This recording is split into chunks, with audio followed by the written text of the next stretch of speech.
కష్టంతో పొందిన విజయం నిజంగా స్వర్ణం కంటే విలువైనది.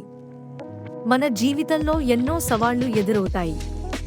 ఆ సవాళ్లను అధిగమించడం ద్వారా మనం నిజమైన విజయాన్ని పొందుతాం. కష్టపడితేనే మనలోని శక్తిని తెలుసుకుంటాం. ఒక చిన్న ఉదాహరణగా, నేను ఒక పరీక్షలో మంచి మార్కులు సాధించాలనుకున్నాను. రోజులు, రాత్రులు చదివాను, కానీ మొదట్లో ఫలితం ఆశించినట్లుగా రాలేదు. కానీ ఆ కష్టానికి, ఆ పట్టుదలకి చివరికి మంచి ఫలితం వచ్చింది. అది కేవలం మార్కులు కాదు, నా ఆత్మవిశ్వాసాన్ని పెంచింది. కష్టంతో వచ్చిన విజయం మనకు నిజమైన ఆనందాన్ని ఇస్తుంది. అది మనకు నేర్పించిన పాఠాలు మనలోని శక్తిని గుర్తు చేస్తుంది. కష్టపడితే విజయాన్ని పొందడం కంటే గొప్ప అనుభవం మరొకటి ఉండదు. ఈ విజయాన్ని మనం ఎప్పటికీ మర్చిపోము, ఎందుకంటే అది మన జీవితంలో ఒక మైలురాయి.